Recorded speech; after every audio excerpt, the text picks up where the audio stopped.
նշվեց, որ ցանկացած աղանդի հիմքում դրված է վերևները դրված է ոչ թե հոգևոր քարոզչությունը կամ ինչ-որ հոգևոր էությունը իդեալները, այլ փողն ու իշխանությունը, դրա հետ թվում է ոչ ոք չի վիճի եւ դա ճիշտ է։ Պարզապես դա արդեն որ իջնում է ներքև հաջորդ աստիճանները առաջների հոգևորների եւ մնացած տարածողների, քարոզիչների, դա արդեն իրանք դառնում են ֆանատներ։ Իրանք ֆանատների նման հավատում են իրանք քարոզներին եւ մի քիչ առաջ խոսում եք դեր Հայդի հետ, ես ենթադրություն ասի, որ իրանք իսկում անցնում են հոգեբանական տրեյնինգներ,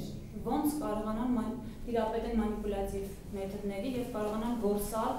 այդ հոգիները, որսալ ճիշտ ժամանակ գտնեն այն մարդուն, որը կդառնա իր թիրախը։ Ու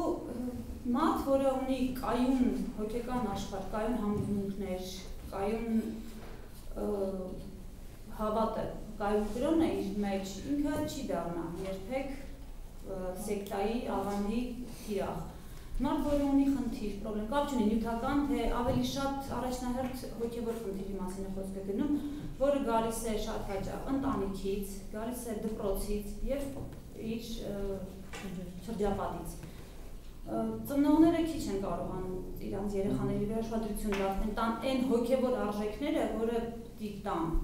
Եկեղեցին մեր ես մի բառ ասեցի, դեր հայրը միգուցե նեղացավ կներեք, մեր եկեղեցին մի քիչ պասիվ է այդ տեսակետից։ Եկեղեցին լինելով պետական կրոն, պետական կառույց, ինքը սպասում է, որ իր հետևորդները գան իրենց մոտ, բայց ծնողի խնդիրը հասնել երեխային, որ նա գա դեպի եկեղեցի, շատ լավ մեսաներ են,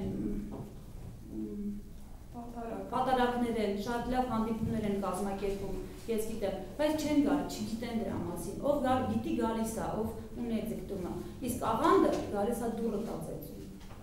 ասում է ես եկել եմ, որ քեզ օգնեմ, ով չի ուզի, որ իր տուն գա, իրան գրկիչը, չէ, ու այն, ով ունի այդ խնդիրը, որը անկայուն հոգեկան աշխարհ ունի, ինքը մտնում անգնում այդ թակարդը, դուրս գալը հետը շատ դժվար է, ճիշտ բառեր, 2-ից 7 տարի հոգեբանական կախվածությունից հանել մարդուն 2-ից 7 տարի, անգամ պետությունն է պետք փոխել, շրջապատը, որ կարողանաս անես։ Ու ցավալի է տեսնել, որ մեր պետությունում կան այսքան խնդիր եւ խոցելի մարդ, որը դառել են իրանց զոհերը, բայց իրանք իրանց չեն համարում զոհեր։ Ես մինչև գալս խորհրդակցեցի մի քանի թվերի մասին խոսեմ, եթե դեմ չեք, մի հետազոտություն էինք անցկացրել ու խոսքը գնում էր մարդկանց վերաբերվում աղանդներին։ 30%-ը մեր բնակչության համարում է, որ եթե աղանդը քրիստոնեական է, то ես դեմ չեմ, թող լինի, պրոբլեմ չկա։ Դա բապտիստներն են, ադվենտիստներ, որ քրիստոնեության պարզապես ինչ-որ ճյուղավորություն է։ 6%-ը կատեգորիկ դեմ են ուրիշ աղանդների, որոնք քրիստոնեական չեն, Եհովաներ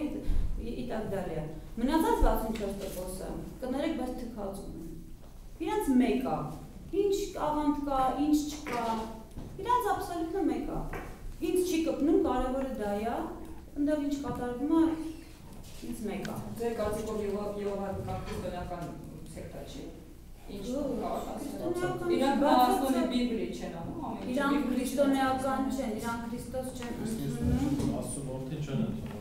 Հա, իրանք Սուրբ Երգը չեն ընդունում, բայց դրանց պատը որպես քրիստոնեական իրանց գաղափարախոսությունը քրիստոնեական չի, ձեր հայրը Хотя Библия, так, христианский Библия, верит в христианского Бога, но они не могут верить в христианского Бога, христианский Бог Христос, они верят в Иегову.